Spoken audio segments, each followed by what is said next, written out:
رحمۃ اللہ وبرکاتہ۔ الحمد للہ رب العالمین والعاقبۃ للمتقین والصلاة والسلام علی سید الاشرف الانبیاء والمرسلین وعلی آلہ واصحابہ اجمعین، اما بعد فاعوذ باللہ من الشیطان الرجیم، بسم اللہ الرحمن الرحیم۔ وجاء اخوة یوسف فدخلوا علیہ فعرفهم وهم له منکرون۔ آمنت باللہ، صدق اللہ العظیم۔ بیان کو شروع کرنے سے پہلے حصول برکت کے لیے اور حصول اخلاص و محبت کے لیے آئیے ہم اور آپ سب مل کر ہمارے پیارے آقا حضور تاجدار مدینہ صلی اللہ تعالی علیہ وآلہ وسلم کی بارگاہ بے کس پناہ میں محبت کے ساتھ اور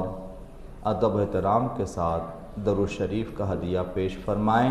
اللہم صلی علی سیدنا و مولانا محمد وعلی آل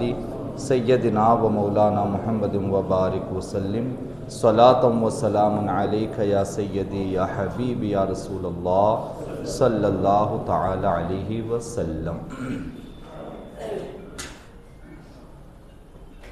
اللہ کے پیارے رسول حضرت سیدنا یوسف علی نبینا وعلیہ الصلاۃ والسلام کا تذکرہ چل رہا ہے۔ حضرت یوسف علیہ السلام کے لیے اللہ نے اپنی رحمت سے، اپنے کرم سے، اپنے فضل سے اور اپنی قدرت و حکمت سے وہ وقت لایا کہ آپ مصر میں غلام بن کر آئے تھے اور آج سارا مصر آپ کا غلام بن چکا تھا۔ یہ اللہ کی حکمت و قدرت کے ایک عجیب یا عظیم ایک نشانی حضرت یوسف علیہ السلام کے قصے میں اور تفسیر سورہ یوسف میں ہمیں ملتی ہے۔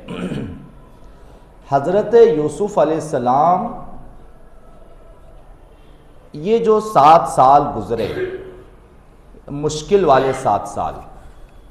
ان 7 سالوں میں سارا مصر آپ کا غلام ہوا، مگر تفسیر جناب یہاں پہ ختم نہیں ہوئی۔ یہ جو باب ہے یا یہ حصہ، یہ ٹکڑا، ان 7 سالوں میں سارا مصر آپ کا غلام بن تو گیا، مگر حضرت یوسف علیہ السلام کو اللہ نے یہ انعام دینا تھا، اللہ تعالیٰ نے اپنی قدرت کا ایک نمونہ دکھانا تھا، اپنی حکمت کاملہ کی، اور اللہ تبارک و تعالیٰ ذرے کو آفتاب اور آفتاب کو ذرہ،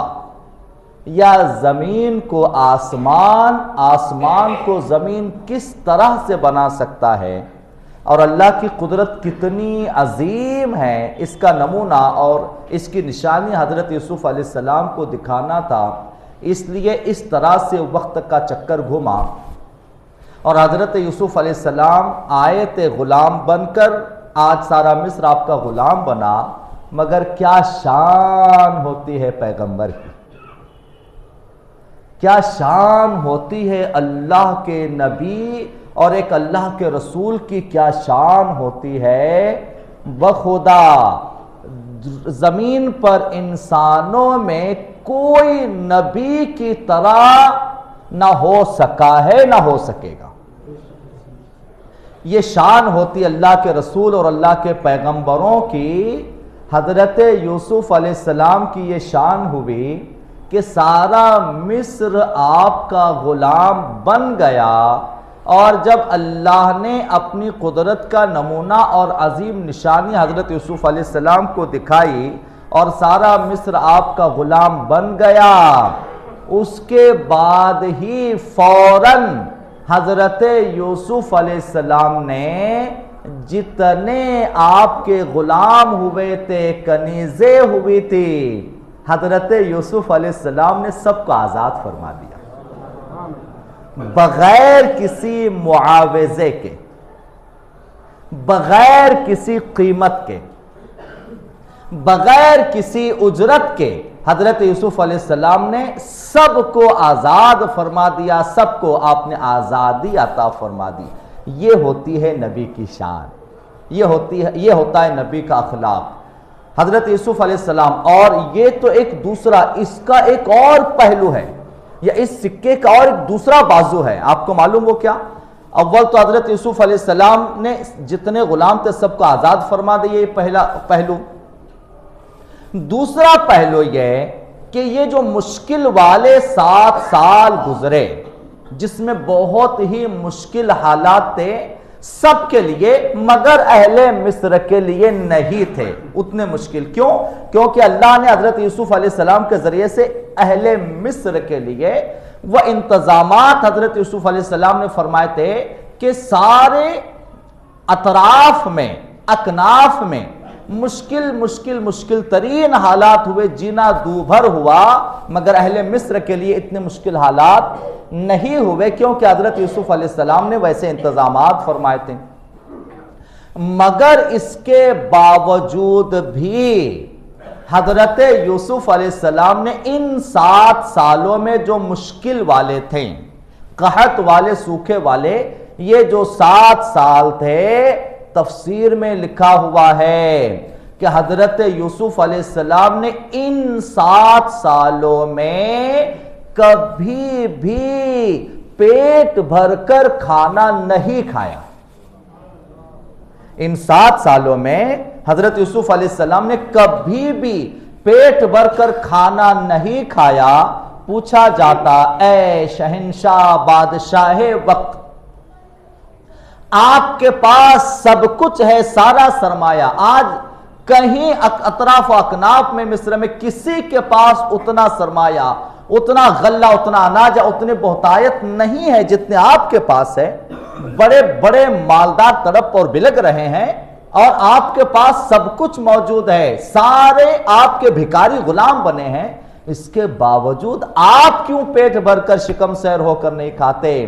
حضرت یوسف علیہ السلام نے رو کر فرمایا، اگر میں ہی پیٹ بھر کر کھا لوں گا تو جو بھوک سے تڑپنے والے ہیں ان کی بھوک کا احساس مجھے کیسے ہوگا؟ جو بھوک سے تڑپ رہے ہیں ان کی بھوک کا احساس مجھے کیسے ہوگا؟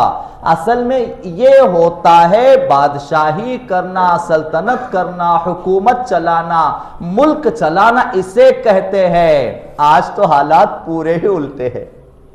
آج تو حالات پورے ہی الٹے ہیں۔ 2 نوالے بھوکے کو مل رہے ہو، بادشاہ چاہتا ہے 2 میں سے بھی ایک میں کیسے چھینوں۔ آج کے حالات ایسے بنے ہیں کہ آج 2 نوالے اگر مشکل سے مل رہے ہو بھوکے کو، تو آج کا بادشاہ یہ چاہتا ہے کہ اس میں سے بھی ایک مجھے مل جائے تو بہتر ہوگا۔ حضرت یوسف علیہ السلام نے اس طرح سے بادشاہت کی۔ ایک تفسیر میں ایک اور پہلو ان مشکل 7 سالوں کا لکھا ہوا ہے۔ اللہ اکبر، کیا شان ہوتے پیغمبروں کی۔ حضرت یوسف علیہ السلام ان 7 سالوں میں ایک اور کام کرتے تھے، مشکل تھے نا حالات۔ حضرت یوسف علیہ السلام ان 7 سالوں میں ایک اور کام کرتے تھے کہ مجمع لگاتے تھے، یعنی آؤ سارے اہل مصر بڑے کھلے میدان میں، آپ کے محل میں، آپ کے دربار میں ایک مجمع لگاتے تھے، سب کو بلا کر بٹھاتے تھے، اور سب کو بلا کر بٹھاتے تھے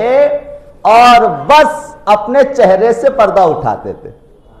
سب کو بلا کر بٹھاتے تھے اور بس اپنے چہرے سے پردہ اٹھاتے تھے۔ جیسے ہی حضرت یوسف علیہ السلام کا جمال حسن آرا جب رعایا اور عوام دیکھتی تھی، جن کو بھوک کا احساس ہوتا یا جو بھوکے ہوتے، حضرت یوسف علیہ السلام کا چہرہ دیکھ کر بھوک بھول جاتے تھے۔ حضرت یوسف علیہ السلام کا چہرہ دیکھ کر وہ بھوک بھول جاتے تھے۔ اسی طرح سے حضرت یوسف علیہ السلام اپنی رعایا کے ساتھ اس طرح سے مشفقانہ اور محبت والا سلوک و برتاؤ حضرت یوسف علیہ السلام کرتے ہی رہے، اور اپنی رعایا کو آپ نے کوئی تکلیف و زحمت نہیں ہونے دی، اور اپنی رعایا کے ساتھ آپ نے اچھا سلوک کیا۔ مگر اب یہ ہوا کہ ظاہر سی بات ہے اہل مصر کے لیے تو حضرت یوسف علیہ السلام نے انتظامات فرمائے تھے، مگر جو اطراف و اکناف کے علاقے تھے، یعنی آپ کے بادشاہت کے اطراف کے علاقے تھے، ظاہر سی بات ہے اس سوکھے اور قحط کا اثر وہاں تک بھی پہنچا، اور وہاں کے لیے کوئی انتظامات نہیں تھے، تو دور دراز سے بھی اور اطراف و اکناف سے بھی لوگ آپ کا نام چرچا سن کر کے مصر میں ایک بادشاہ ہے جو غلے دیتے ہیں، اور جو اناج، غلہ اناج کو کہتے ہیں، غلہ شاید 2-3 بار میں نے یہ جملہ استعمال کیا ہے، یہ اردو کا جملہ ہے، اور اناج جو جمع کیا جاتا ہے نا، اناج کو اردو میں غلہ کہتے ہیں۔ اناج جو جمع کیا جاتا ہے، جمع کیا ہوئے اناج کو اردو میں کیا کہتے ہیں؟ غلہ، کیونکہ آج کل اردو پڑھنے لکھنے والے بچے ہی نہیں ہیں نا، تو لہٰذا یہ جملہ بھی شاید تھوڑا سا مشکل گزرا ہوگا آپ لوگوں کے لیے، تو اسی لیے تھوڑا سا وضاحت کر دیتے ہیں اس کی کہ غلہ کہتے ہیں اناج کو۔ تو غلے کی کمی تھی، اطراف و اکناف میں بھی اس کا اثر ہوا، لوگوں کو پتہ چلنے لگا کہ مصر میں ایک بادشاہ ہے جن کے پاس بہت سارا غلہ رکھا ہوا ہے، اور وہ جو ہے اس کو ادا کرتے ہیں یا دیتے ہیں کچھ اجرت و قیمت لے کر، لہٰذا لوگ آنے لگے۔ اور حضرت یوسف علیہ السلام کا ایک اور اصول تھا کہ آنے والا چاہے کتنی ہی بڑی قیمت لے کر آئے، ایسا نہیں تھا کہ جو جتنی قیمت لائے گا اس کے مطابق اس کو اتنا دے دیا جائے گا۔ حضرت یوسف علیہ السلام نے یہ نظام چلانے کے لیے کہ سب کو جو ہے اس میں آسانیاں ہو یا سب کے لیے مشکلات نہ ہو، اس کے لیے حضرت یوسف علیہ السلام نے یہ ایک نظام بنایا تھا کہ آپ آنے والا کتنا ہی سرمایہ یا مال و دولت لے کر آئے،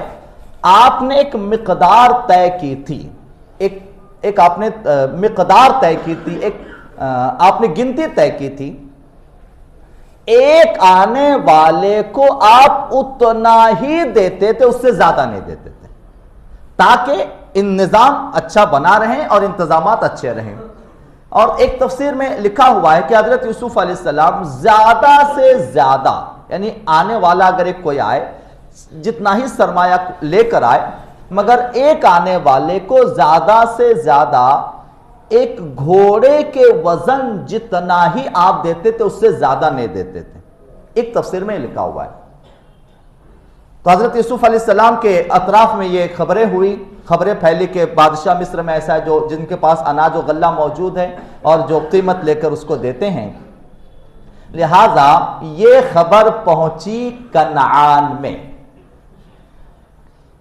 یہ خبر پہنچی کنعان میں۔ اب اس قصے میں چونکہ ہم آپ کو اور تھوڑا واپس پلٹ کر پیچھے لے جانا چاہتے ہیں، تو اب دیکھتے ہیں کہ پیچھے جب ہم اس قصے میں جائیں گے تو جو چیزیں بیان ہو چکی ہے اس میں سے آپ حضرات نے کتنی کیا یاد رکھی ہیں۔ تو اب پیچھے چلتے ہیں، یہ بتائیے حضرت یوسف علیہ السلام کے سگے اور سوتیلے ملا کر کل کتنے بھائیوں کا ذکر کیا ہم نے؟ 11، ماشاءاللہ ماشاءاللہ 11 بھائی تھے، سگے اور سوتیلے ملا کر 11۔ اللہ کا شکر ہے کہ آپ لوگوں نے یاد رکھا ہے۔ تو سگے اور سوتیلے ملا کر کل 11، جس میں سے ایک آپ کے سگے تھے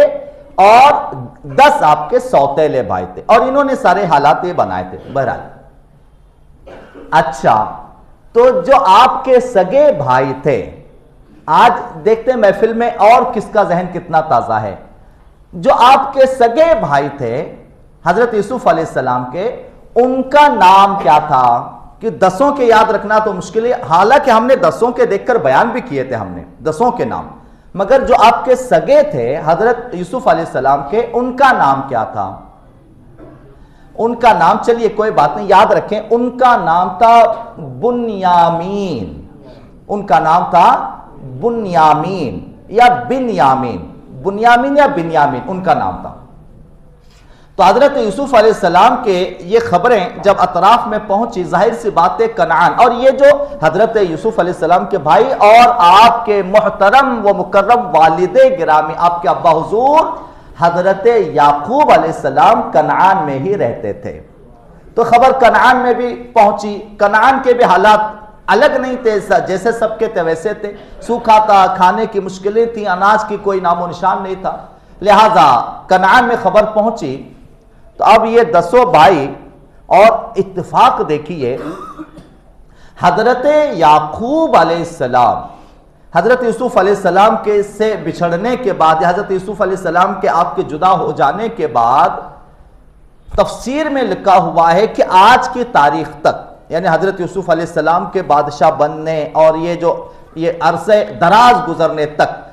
یہ کل ملا کر عرصہ تقریباً 40 سال کا گزر چکا تھا۔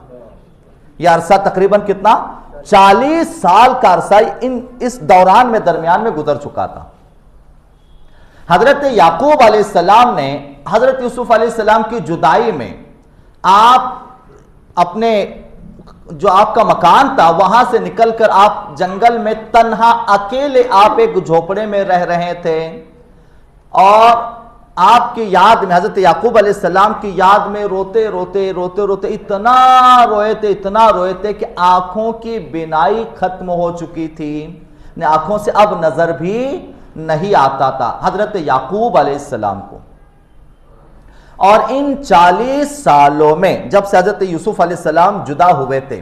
ان 40 سالوں میں حالانکہ ان 10 بھائیوں نے بہانے بنائے، اپنے والد کے سامنے بہت سارے جھوٹے قصے اور جو ہے کہانیاں بیان کی کہ ایسا ہوا ویسا ہوا حضرت یوسف علیہ السلام کے ساتھ، مگر حضرت یعقوب علیہ السلام کا دل تو ظاہر سی بات مطمئن نہیں تھا۔ تو اب 40 سالوں میں، تفسیر میں لکھا ہے 40 سالوں میں حضرت یعقوب علیہ السلام نے ان 10 کو، یہ جو 10 بیٹے تھے آپ کے،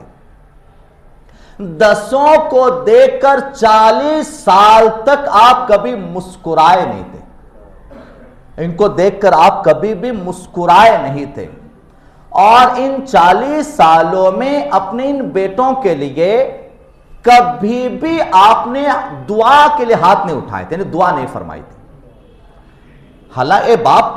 جو جیسے باپ اپنے اولادوں کے لیے دعائیں مانگتے ہیں، جو دعا کرتے ہیں، ان 10 کے لیے حضرت یعقوب علیہ السلام نے 40 سالوں میں دعا کے لیے ہاتھ نہیں اٹھائے تھے، اور ان کی طرف دیکھ کر کبھی بھی آپ مسکرائے نہیں تھے، ناراض اور آپ سے ایک طرح سے خفا ہی تھے۔ تو حضرت یعقوب علیہ السلام کے پاس اب جیسے کہ یہ حالات ایسے ہوئے، تو اب 10 کے 10 حضرت یعقوب علیہ السلام ابا جان کے پاس آئے، اور ابا جان کے پاس آ کر اپنے جو گریہ وہ زاری کرنے لگے،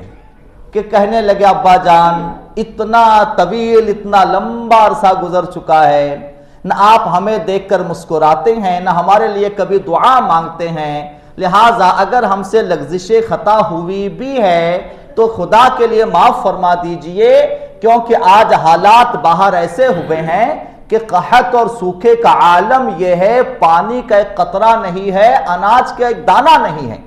لہذا مشکل ترین حالات سے ہم گزر رہے ہیں، اور اس وقت سارے کنعان میں بہت ہی مشکل حالات ہے، خدا کے لیے رب کے حضور اپنے ہاتھوں کو ہمارے لیے اٹھا دیجئے، دعا فرما دیجئے ہمارے لیے۔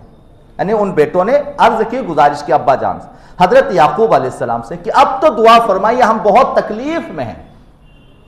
تو حضرت یعقوب علیہ السلام نے، کیا اللہ کی شان ہے یا نبی کی کیا شان ہوتی ہے، اللہ نے کیا نبیوں کو شان عطا فرمائی ہے، حضرت یوسف علیہ السلام نے مصر میں ایک بادشاہ ہے جو بڑا لوگوں کو اناج و غلہ دے رہا ہے، جب ان 10 نے آ کر حضرت یعقوب علیہ السلام کے پاس کہا کہ ہمارے لیے مشکل حالات ہے، ذرا آپ دعا تو فرمائیے، آپ ہم سے جو ناراضگی ہے اسے معاف فرما دیجئے، اور ہمارے لیے دعا کے لیے ہاتھ اٹھائیے رب کے حضور۔ تو حضرت یعقوب علیہ السلام نے، اب دیکھیے حضرت یعقوب علیہ السلام حالہ کے گھر کے اندر، حالانکہ بینائی آپ کی جا چکی ہے اور سارے ملک میں حالات مشکل چل رہے ہیں، مگر حضرت مصر میں ایک بادشاہ ہے جو بڑا مہربان ہے اور غلہ اناج دے رہا ہے، اس کی خبر ان 10 نے نہیں دی، بلکہ حضرت یعقوب علیہ السلام کہتے ہیں اچھا اگر حالات مشکل ہے تمہارے لیے، اگر اناج کی کمی ہے یا تمہارے پاس اناج نہیں ہے کھانے کے لیے،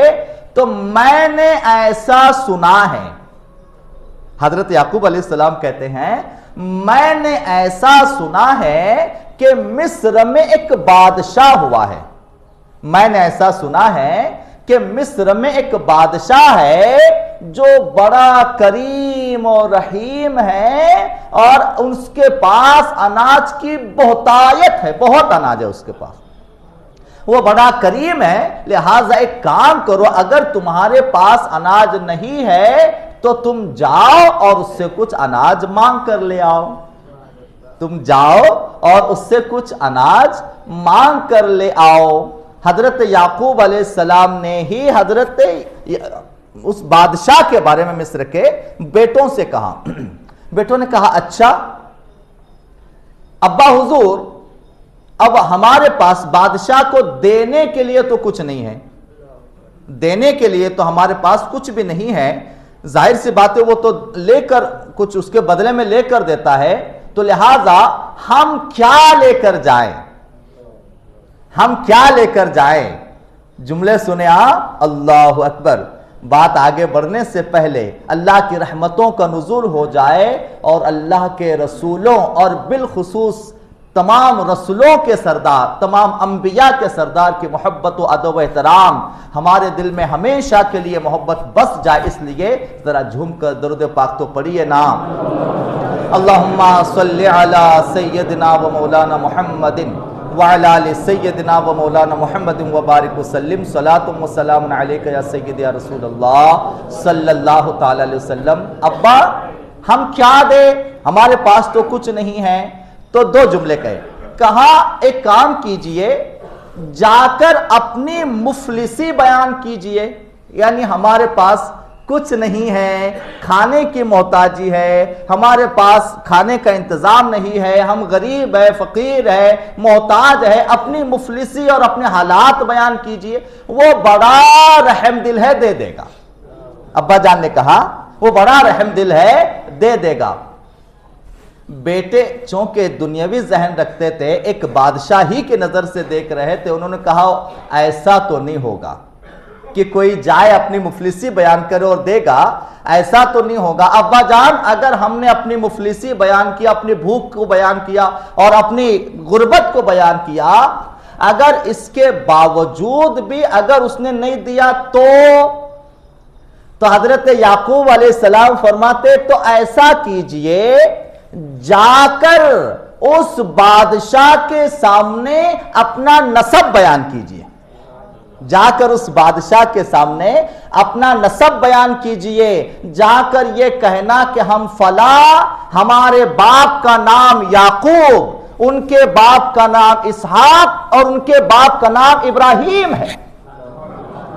جا کر بیان کرنا ہمارے باپ، ہم ان کے اولاد، ہمارے باپ کا نام یعقوب ہے، ان کے باپ کا نام اسحاق ہے، ان کے باپ کا نام ابراہیم ہے، اپنا نسب بیان کرنا میں یقین سے کہتا ہوں وہ تمہیں دے دے گا، اپنا نسب بیان کرنا میں یقین سے کہتا ہوں کہ وہ تمہیں دے دے گا۔ اس کے باوجود آپ نے فرمایا کیا کچھ دینے کے لیے ہے؟ اولادوں نے، لڑکوں نے کہا کہ صرف کچھ پنیر، بنایا ہوا پنیر ہے اور بھیڑوں کا نکالا ہوا کچھ اون ہے، یہ پنیر اور اون، اس کے علاوہ تو کچھ بھی نہیں۔ کہا حضرت یعقوب علیہ السلام کہتے ہیں کہ جب کسی کے پاس جائیں، حالانکہ یہ اس بادشاہ کے شایانہ شان تو نہیں ہے یا اس بادشاہ کے دربار کے لائق تو یہ چیز نہیں ہے جو تحفہ یہ پنیر اور اون، مگر کسی بادشاہ کے دربار میں جائیں تو خالی ہاتھ جانا مناسب نہیں ہے، یا خالی ہاتھ جانا ٹھیک نہیں، ایسا کیجئے یہ جو پنیر اور یہ کچھ بھیڑوں کا نکالا ہوا اون ہے، بس یہی ایک تحفہ کہہ کے اس کے پاس لے جائیے اور لے جا کے اس کو ایک تحفہ پیش کر دیجئے۔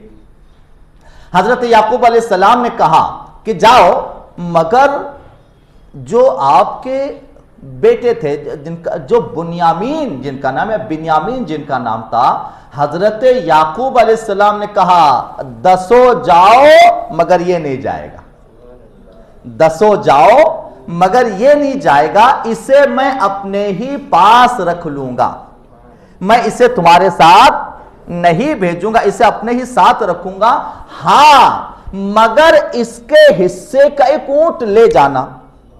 مگر اس کے حصے کی ایک سواری ایک اونٹ لے جانا، اور بادشاہ سے یہ درخواست و گزارش کر دینا، وہ ایک کے بدلے میں ایک ہی حصہ دیتا ہے نا، اس سے گزارش کر دینا کہ ایک ہمارا اور بھائی ہے، ہمارے والد کی خدمت کے لیے رکا ہوا ہے، ان کی آنکھوں کی بینائی نہیں ہے، ضعیف و کمزور ہے، لہٰذا وہ آ نہیں سکتے، ان کی خدمت کے لیے ایک کا رہنا ضروری تھا، لہٰذا اس لیے ایک نہیں آ سکا ہے، اس کے حصے کا ایک اونٹ لے جانا اور بادشاہ سے درخواست و گزارش کر کے اس کے حصے کا غلہ بھی لے آنا۔